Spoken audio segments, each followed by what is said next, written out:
nossa Bíblia no livro de Apocalipse, capítulo 3.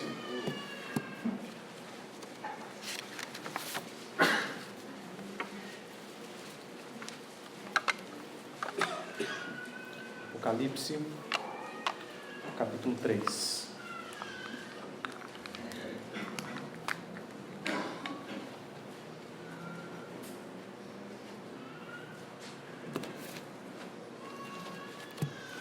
Nós vamos ler do verso 7 ao verso 13, carta à igreja em Filadélfia. Apocalipse, capítulo 3, do verso 7 ao verso 13, nos diz assim a palavra de Deus. Ao anjo da igreja em Filadélfia escreve: essas coisas diz o santo, o verdadeiro, aquele que tem a chave de Davi, que abre e ninguém fechará, e que fecha e ninguém abrirá. Conheço as tuas obras. Eis que tenho posto diante de ti uma porta aberta, a qual ninguém pode fechar. Que tens pouca força, entretanto guardaste a minha palavra e não negaste o meu nome. Eis farei que alguns dos que são da sinagoga de Satanás, desses que a si mesmos se declaram judeus e não são, mas mentem, eis que os farei vir e prostrar-se aos teus pés e conhecer que eu te amei. Porque guardaste a palavra da minha perseverança, também eu te guardarei da hora da provação que há de vir sobre o mundo inteiro, para experimentar os que habitam sobre a terra. Venho sem demora. Conserva o que tens, para que ninguém tome a tua coroa. Ao vencedor faloei coluna no santuário do meu Deus, e daí jamais sairá. Gravarei também sobre ele o nome do meu Deus, o nome da cidade do meu Deus, a nova Jerusalém que desce do céu, vinda da parte do meu Deus, e o meu novo nome. Quem tem ouvidos, ouça o que o Espírito diz às igrejas. Vamos orar, irmãos. Deus santo e bendito, a sua palavra escrita está aberta diante de nós, e o nosso desejo é que o Senhor ilumine a nossa mente, abra o nosso entendimento para compreendermos o que ela tem a nos dizer, a nos ensinar, a nos exortar, e que o Senhor mesmo nos ajude a cumprir os mandamentos da tua palavra, as vontades do Senhor, de maneira que o seu nome seja glorificado através da nossa vida. Nós oramos em nome de Jesus. Amém. Irmãos, uma das coisas que eu mais gosto de estudar é comunicação. Eu acho impressionante o estudo da comunicação, e também ao observar pessoas que se comunicam bem, eu me sinto entusiasmado. Pessoas que falam bem, com poucas palavras, direcionam as suas palavras de forma clara, objetiva. Eu acho que não tem nada igual. E nós todos sabemos que uma das partes fundamentais para a comunicação são o emissor, que é aquele que fala, a mensagem, que é o conteúdo daquilo que é transmitido, e o receptor, aquele que recebe a mensagem transmitida pelo emissor. Isso já é fundamental e básico para a necessidade da comunicação e atende muito bem. Se nós entendemos essas três coisas, nós conseguimos nos comunicar uns com os outros, com auditórios e assim por diante. Aprofundando um pouquinho mais o estudo, nós temos alguns complementos desses elementos básicos.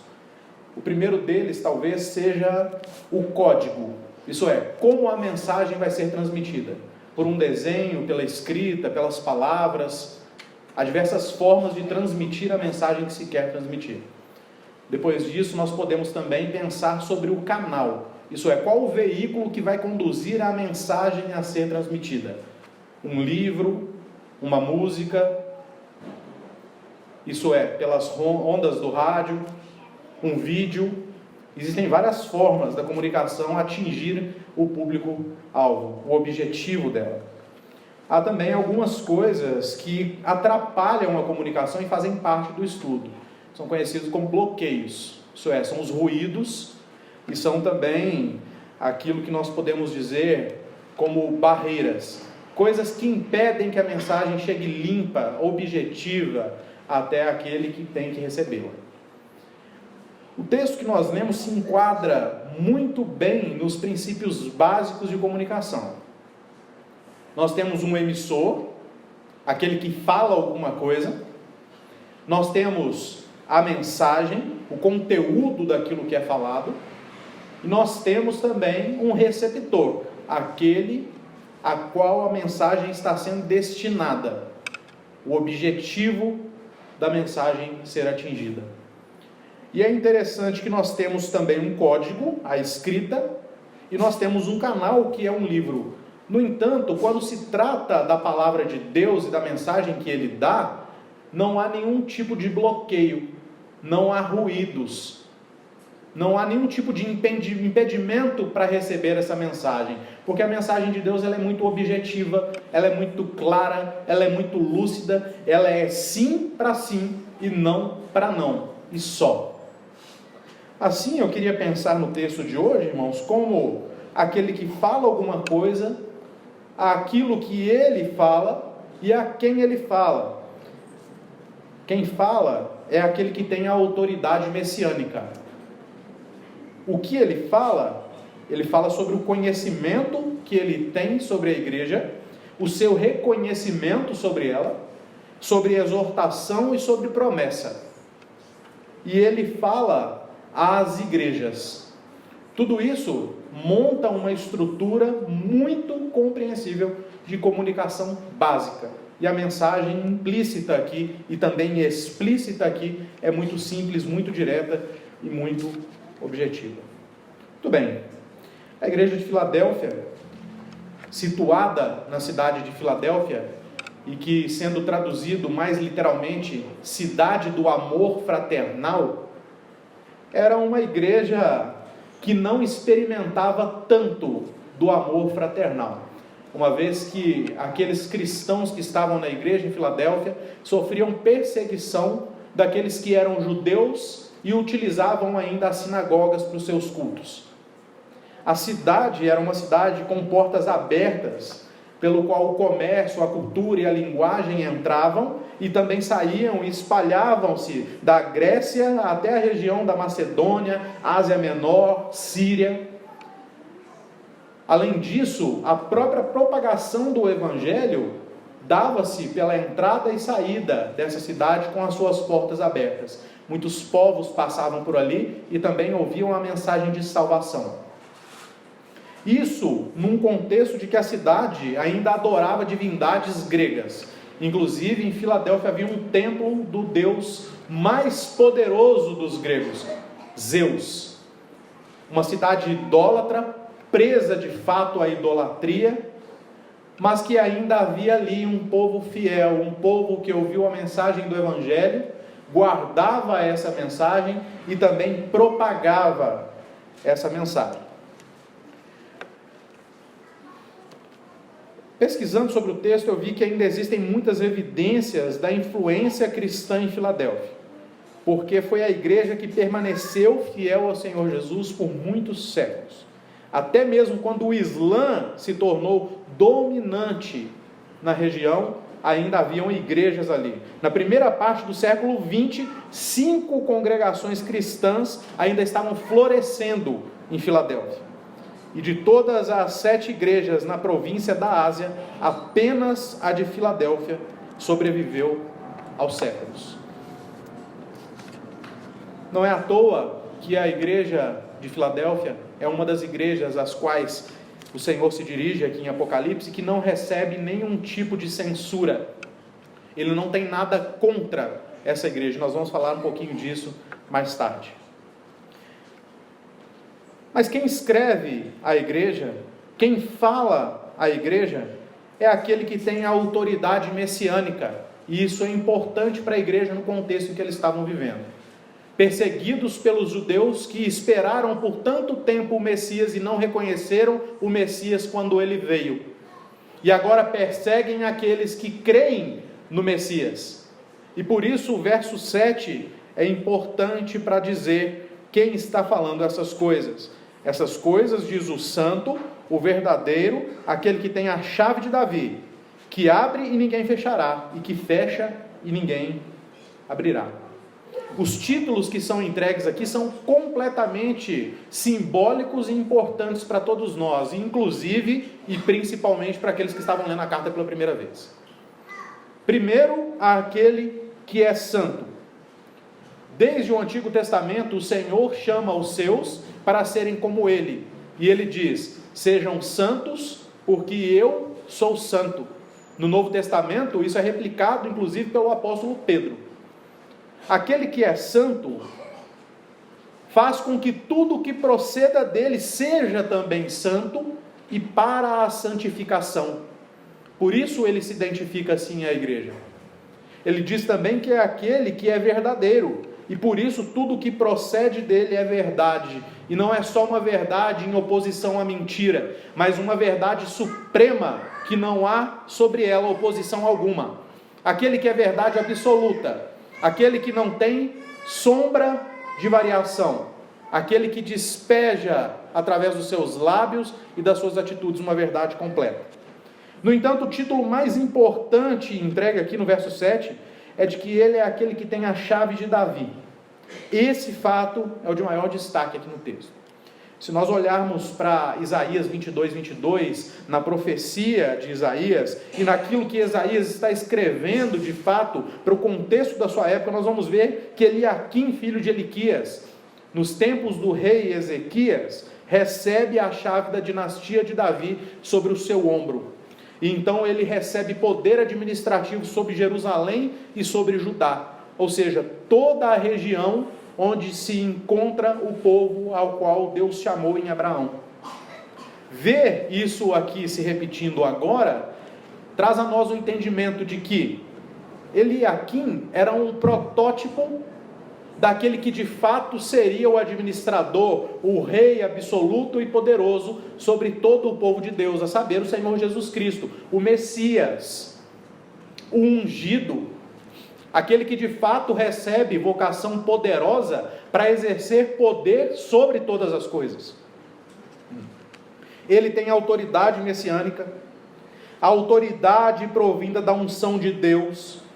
Ele é quem tem a chave que abre e fecha, ou seja, ele tem autorização plena para governar. Aquilo que ele faz não pode ser mudado, por isso a figura de aquele que abre e ninguém fechará, aquele que fecha e ninguém abrirá, ou seja, aquele que faz alguma coisa e ninguém pode desfazer o que ele fez. Isso é fundamental para o entendimento dos irmãos que estavam sendo perseguidos aqui. Ao declarar que tem a chave que governa a casa de Davi, Jerusalém e Judá, o Senhor Jesus conforta esses cristãos excluídos da sinagoga, porque ao dizer isso ele diz em outras palavras: eu os reconheço como meu próprio povo agora. Isso é bom para os cristãos e impactante para os judeus, que sempre tiveram o privilégio e até em certos sentidos a soberba de serem o povo escolhido por Deus em Abraão. De um lado, o Senhor Jesus exalta um povo, conforta um povo, mas por outro lado, ele quebra um povo soberbo que exclui aqueles que creram no Messias prometido por tanto tempo. Aquele que tem a autoridade messiânica é o grande emissor aqui. Ele é o que comunica uma mensagem. E a sua mensagem é composta de reconhecimento, de exortação e de promessa. Veja comigo no verso 8, quando ele fala sobre o seu reconhecimento sobre a igreja. Ele diz: conheço as tuas obras, eis que tenho posto diante de ti uma porta aberta, a qual ninguém pode fechar. Que tens pouca força, entretanto, guardaste a minha palavra e não negaste o meu nome. O reconhecimento do Senhor sobre a igreja vem do seu conhecimento. Nós temos que nos lembrar, irmãos, que o Senhor é aquele que conhece todas as coisas. Nada está oculto aos seus olhos. Ele sabe tudo. Contempla todas as coisas ao mesmo tempo em todos os lugares. Quanto mais as obras da igreja, quer sejam boas, quer sejam ruins. Não há nada oculto ao Senhor, muito menos num sentido de pensamento nosso sobre a igreja. Todas as nossas atitudes, individual e coletivamente, são expostas diante de Deus. E, inclusive, Ele é aquele que sonda o coração, que sabe das coisas, até mesmo quando você não faz, quando você consegue omitir e esconder de todos, e até mesmo tenta se enganar com elas. Ele é o que sabe todas as coisas. E esse conhecimento o conduz ao reconhecimento, quer para o bem, quer para o mal. Ele reconhece o que a sua igreja faz. As obras destacadas aqui então são a de zelo pela palavra e a confissão principal da igreja, o nome de Jesus. O zelo pela palavra pode ser compreendido aqui de duas formas. Primeiro, em relação à guarda, obediência, meditação, interiorização da palavra. Isso é, o zelo de não só conhecer a palavra, de não só saber da palavra, mas de ter aquilo que o pastor Mário falou hoje pela manhã. Cuidado para se alimentar da palavra, reconhecer o quanto ela é efetiva na vida, interiorizar os versículos, perceber como Deus fala através da palavra, se confortar, se confrontar pela palavra. Mas o segundo aspecto de fidelidade é o sentido de não negar a fé que é explicada naquilo que Deus ensina pela palavra. Eles estavam sofrendo perseguição, mas o zelo pela palavra incentiva a continuar na caminhada cristã, se fortalecendo por ela. É o mesmo que é visto em Apocalipse 2:13 em relação à igreja de Esmirna, que também é uma igreja que não recebe acusação da parte do Senhor.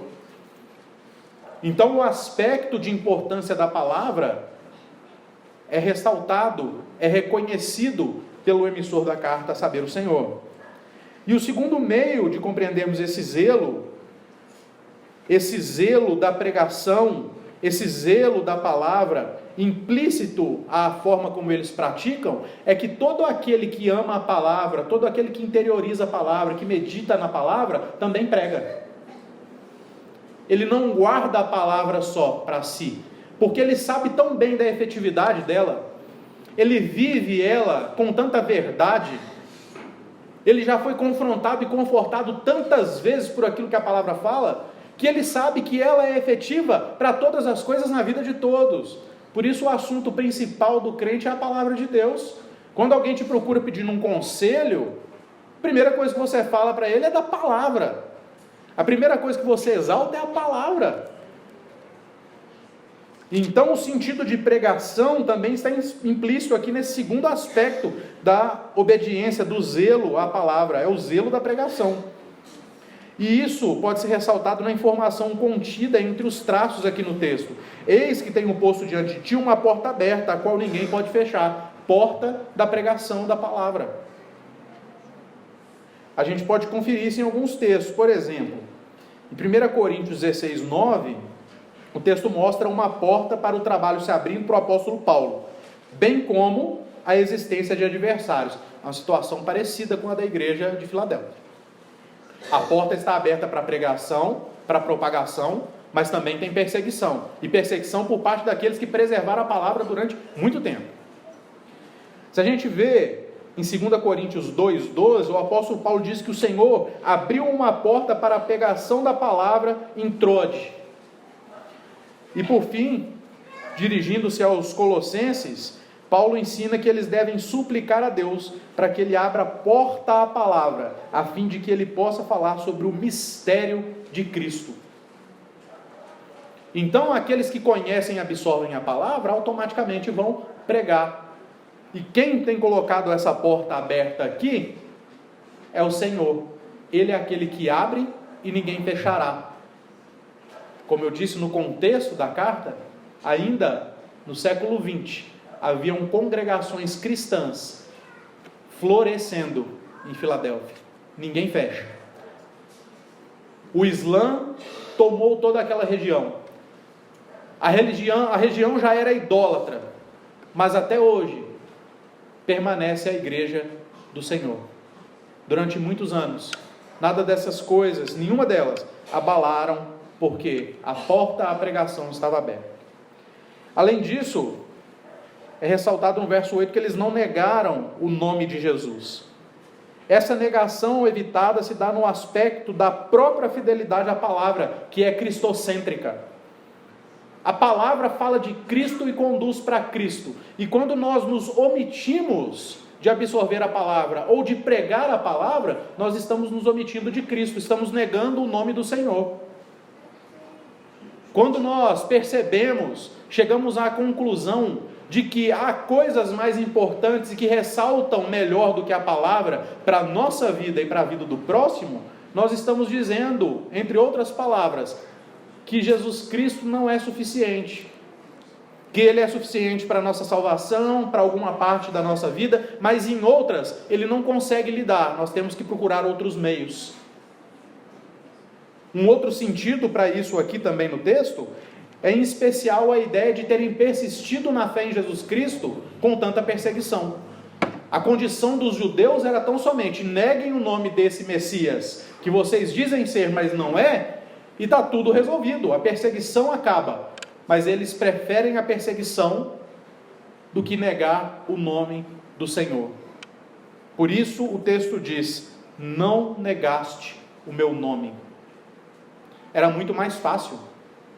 A situação poderia ser muito mais equilibrada e propícia se negassem o nome do Senhor, mas preferiram não negar. A gente pode ver isso hoje em dia.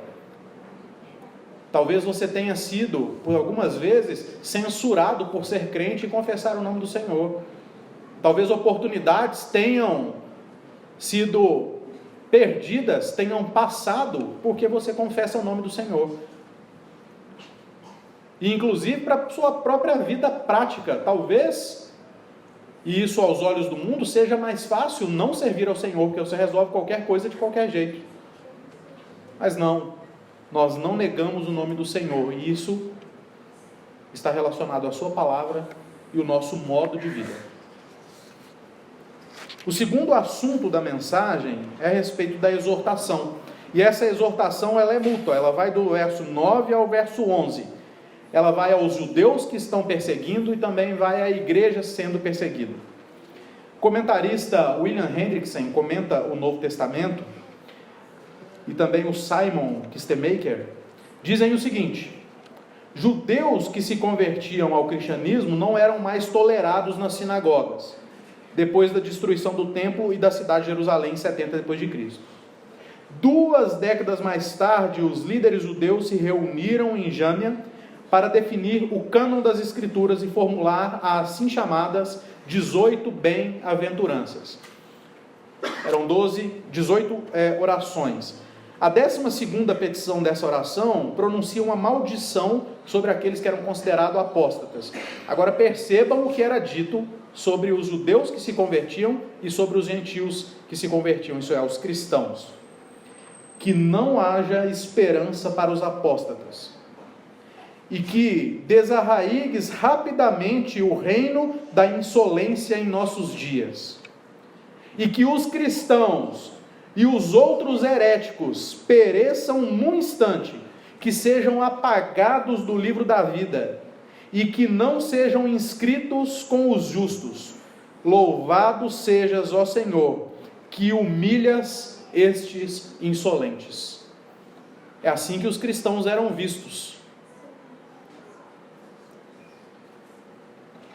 Mas há uma mensagem de exortação clara àqueles que faziam essas coisas. Eis que farei que alguns dos que são da sinagoga de Satanás, desses que a si mesmos se declaram judeus e não são, mas mentem, eis que os farei vir e prostrar-se aos teus pés, e conhecer que eu te amei. O contraste deve ser observado, irmãos, no sentido de que Jesus chamou a esses judeus de falsos, e disse que as suas sinagogas eram sinagogas de Satanás. A mesma ocorrência acontece também na carta à igreja de Esmirna. E isso, mais do que qualquer coisa, significa que Deus expressa àqueles que pensam ser o seu povo e estão criticando, perseguindo os cristãos, de que eles não são o povo, mas o povo é aquele que está sendo perseguido. O contraste aqui fica muito claro. Um povo que pensa ser de Deus, porque fora escolhido em Abraão há muitos anos, mas agora nega o nome do Deus encarnado e não é mais parte desse povo, mas aqueles que estão sendo perseguidos.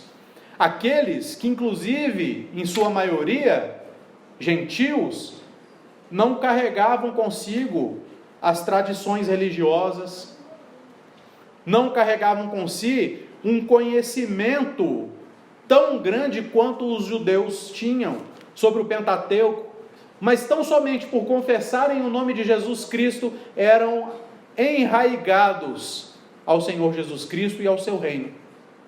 E o Senhor quebra os judeus exortando dessa forma, dizendo que eles são judeus falsos, que eles mentem, que as suas sinagogas são sinagogas de Satanás, e não do Senhor Deus verdadeiro.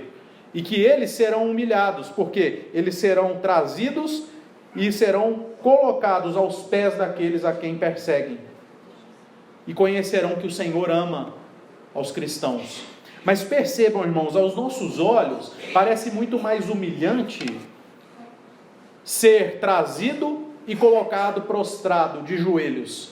Porque a figura de estar de joelhos, de ser colocado prostrado perante alguém, carrega consigo a ideia de humilhação mesmo. Você está ali humilhado aos pés do seu adversário, nesse contexto, porque nós nos derramamos, nós nos ajoelhamos aos pés do Senhor, no sentido de humilhação perante a sua pessoa, mas não que ele seja o nosso inimigo, pelo contrário. Mas o contexto aqui é da ideia de guerra, da ideia de que aqueles soldados que sobram do lado inimigo, depois são algemados, acorrentados e são lançados de frente ao chão, em humilhação àqueles que venceram. Só que o mais humilhante aqui não é isso. O mais humilhante para um judeu que persegue os crentes é saber que Deus amou aqueles que são perseguidos. E isso pode ser mais explícito para nós, se nós contrastarmos isso com a declaração de Deus sobre os judeus em Malaquias 1:2, quando ele diz: eu amei a Jacó, porém aborreci ou odiei a Esaú. Os judeus já sentiram isso, esse privilégio de o Senhor ter chamado eles como um povo, ter rejeitado outro povo, e em momento onde eles questionavam o amor de Deus, o Senhor diz: como eu não amei vocês? Eu amei a Jacó e aborreci a Esaú. Outra declaração importante é o que o Senhor Jesus fala sobre a fé de um gentio em Mateus 8:12, quando ele diz: nunca em Israel eu vi fé semelhante a esta. Humilhação para o judeu, saber que Deus ama um povo e tem negligenciado agora aquele povo que outrora foi escolhido, e que os profetas foram levantados, e que as escrituras foram deixadas, e que tinham entendimento sobre Deus. Ainda no capítulo 1 de Malaquias, nós podemos ver a questão da reclamação do povo em relação ao regresso do cativeiro babilônico, e como Deus se comporta em relação a isso. O povo estava voltando do cativeiro, achando agora que estavam livres de opressão, e quando chegam, encontram-se com o domínio dos persas. Começam a reclamar. Ainda que com um pouco de problemas e de dificuldades, eles começam a reconstruir a cidade, a reconstruir o templo, não tão glorioso como o primeiro. E aí muitos começam a olhar aquilo e falar assim: nossa, mas esse templo é muito ruinzinho. Nossa, mas a cidade não vai ficar tão boa como já foi. E o Senhor mostra um contraste importante para eles ao dizer o seguinte: vocês, pelo menos, estão reconstruindo, mas a terra de Edom é terra de perversidade, povo contra quem o Senhor está irado para sempre. E agora o jogo virou, o papel inverteu.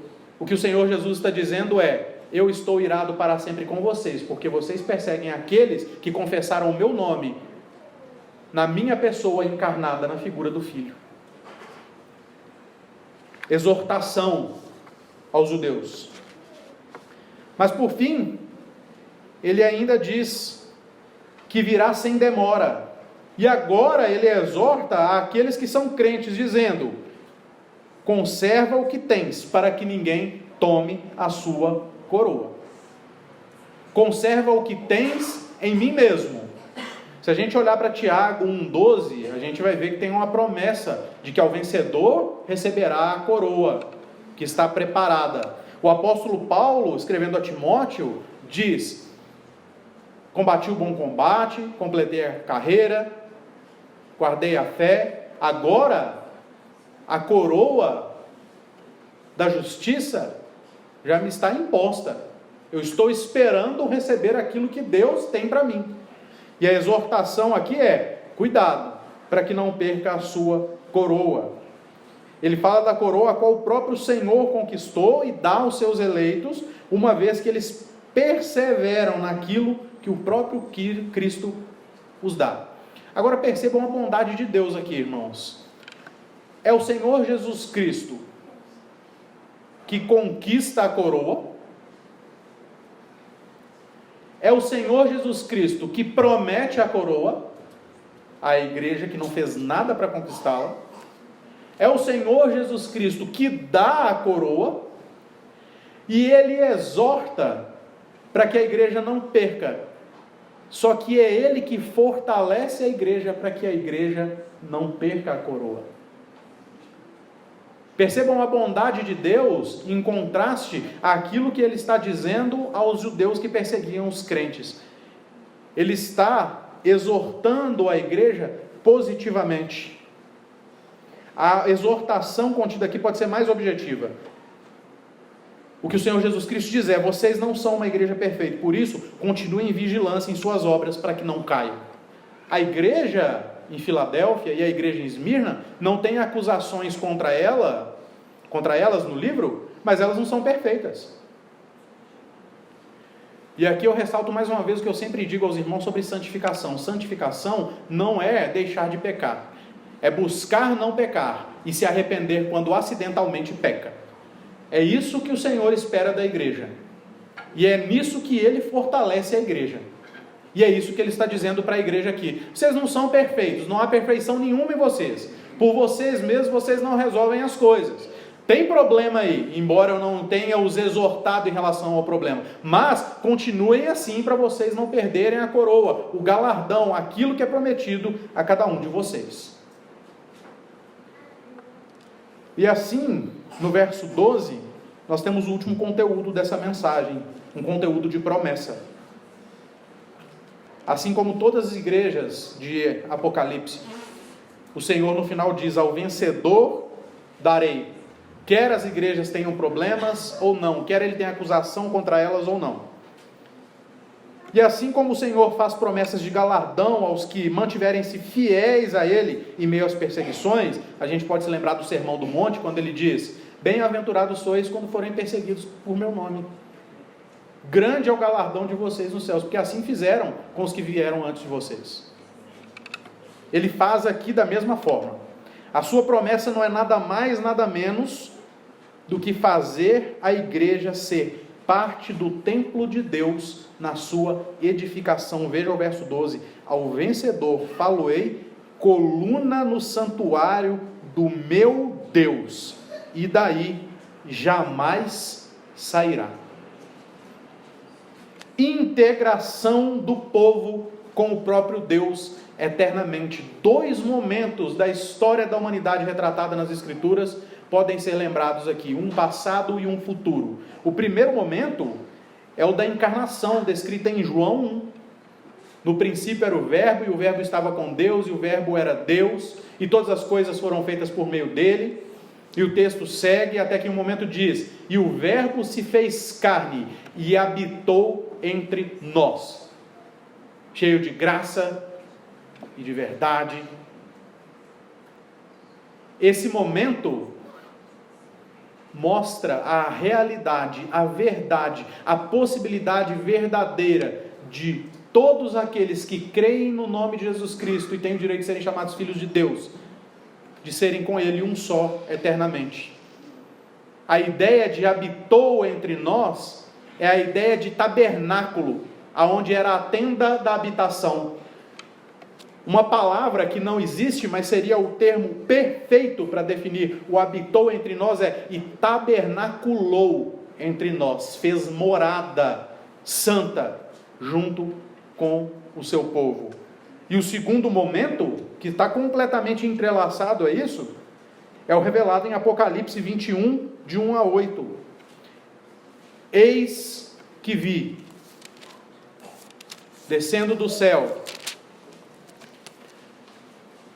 novo céu e nova terra, pois o primeiro céu e a primeira terra já passaram e o mar já não existe. Vi também a cidade santa, a nova Jerusalém, que descia do céu da parte de Deus, ataviada como noiva adornada para o seu esposo. Então ouvi grande voz vinda do trono dizendo: eis o tabernáculo de Deus com os homens, Deus habitará com eles, e eles serão povos de Deus, e Deus mesmo estará com eles. Promessa. A mensagem do Senhor aqui é clara. Ele se apresenta como aquele que tem a autoridade messiânica. Ele reconhece a sua igreja, ele exorta a sua igreja, e ele promete coisas maravilhosas à sua igreja. Nós temos o emissor e a mensagem, e agora nós temos que ver quem é o receptor. Quem é esse que está recebendo as mensagens? Isso fica bastante claro para nós. É uma pergunta simples de ser respondida, mas eu quero mostrar que não é tão simples assim. O verso 7 e o verso 13 deixam claro que é a igreja em Filadélfia. No entanto, no verso 13, a gente ouve aquele refrão no final de todas as cartas: quem tem ouvido, ouça o que o Espírito diz às igrejas. Nós temos uma comunicação bem brasileira sobre quando você atende o telefone, está perto de alguém que não pode ouvir ou não deve ouvir a conversa, por questão de ser indiscreto daquele que está falando. Aí você diz para ele: tem boi na linha. Não é assim? Ou seja, tem alguém que está aqui que pode ouvir a conversa e não é propício. Às vezes uma coisa pessoal que a pessoa quer conversar, você fala: depois a gente conversa. A ideia aqui é mais ou menos essa. A carta é direcionada à igreja de Filadélfia. No entanto, ela é lida e exposta a todos. Quem tem ouvidos, ouça o que o Espírito diz às igrejas. Embora haja um receptor definido, há também um receptor indefinido, e que está implícito no texto como sendo aqueles que têm ouvidos para ouvir. E o sentido de ouvir aqui não é só de escutar, mas é o de entender e praticar. Ou seja, quem recebe essa mensagem, receba, guarde e pratique, porque o Espírito está conferindo ela às igrejas. Então, irmãos, nós temos que entender que essa mensagem, após aplicada ao seu público original, isso é, a igreja em Filadélfia, ela pode ser aplicada a cada um de nós. Aquilo que é dito para a igreja em Filadélfia, é dito também para nós, para a igreja presbiteriana de Vila Nilo, para todas as outras igrejas. E o que determina o fato é: quem tem ouvidos, ouça o que o Espírito diz às igrejas. Vejam as aplicações importantes para nós sobre essa mensagem. A primeira delas é que nós devemos reconhecer a autoridade de Cristo. Ele se identifica aqui como aquele que tem a autoridade messiânica, e de fato ele tem. Ele é o centro da igreja, para ele existe a igreja, para ele é o serviço da igreja, porque ele tem a autoridade. E certamente reconhecer a sua autoridade nos conduzirá a sermos o modelo de igreja que ele não acusa. A igreja em Filadélfia guardou a palavra e não negou o nome do Senhor, porque reconhecia a sua autoridade e não teve acusações contra ela. Reconhecer a autoridade do Senhor Jesus é ponto fundamental. A igreja é dele, ele é o Senhor da igreja, ele tem autoridade, ele abre as portas que ninguém fecha, ele fecha as portas que ninguém abre. E entender isso, viver com esse entendimento, certamente fará a igreja ser a igreja um modelo que não é acusado. Segundo, nós devemos procurar o bom reconhecimento de Cristo. Não há nada oculto a ele. Assim, todas as nossas atitudes devem ser feitas com temor, a fim de termos a sua aprovação. Nós devemos buscar o reconhecimento de Cristo, não no sentido de que nós tenhamos crédito com Ele naquilo que a gente faz de bom e de certo, mas no sentido de que Ele reconheça a nossa fidelidade a Ele. Eu tenho certeza que naquele dia que todos nós estaremos diante do Senhor, eu tenho certeza de que tem algumas coisas que Ele não vai falar para nenhum de nós. Uma delas é: nossa, mas você orou muito. Você tinha que ter orado menos. Você orou demais. Você orava horas por dia. Poxa vida, não precisava de tanto. Tenho certeza que Ele não vai falar isso. Eu tenho certeza que o Senhor não vai dizer: nossa, mas como você leu Bíblia, hein? Uma vez por ano você lia, viveu 65 vezes que leu a Bíblia. Leu demais, não precisava disso tudo. Uma vez bastava. Ou só no domingo, quando o pastor abrisse a Bíblia para pregar. Tenho certeza que essas coisas não serão ditas pelo Senhor. Antes, Ele dirá que embora a nossa fidelidade, que embora a nossa compreensão do Evangelho, nós ainda precisávamos ter feito mais. Mas a ideia é de que Ele nos ache aprovados, de que Ele nos ache como igreja que não tem acusação. Nós devemos acatar as exortações de Cristo. Nós não somos uma igreja perfeita, nunca existiu aqui uma igreja perfeita e não existirá. Nós não devemos nos contentar com as boas obras no sentido de negligenciarmos os nossos erros. Nós temos que entender que tudo aquilo que a gente faz de bom não apaga o que a gente faz de ruim. Isso não pode ser desculpa nossa, nem individualmente, nem como igreja. Ah, eu errei aqui mesmo, eu pequei aqui mesmo, mas não tem problema, eu fiz tanta coisa boa. Tira essa ideia da sua cabeça. Essa não pode ser a ideia da igreja. A igreja tem que fazer tudo o tempo inteiro, dentro das exortações do Senhor. Entender aonde ela é repreendida e entender que ela tem que perseverar na palavra e naquilo que ela ensina.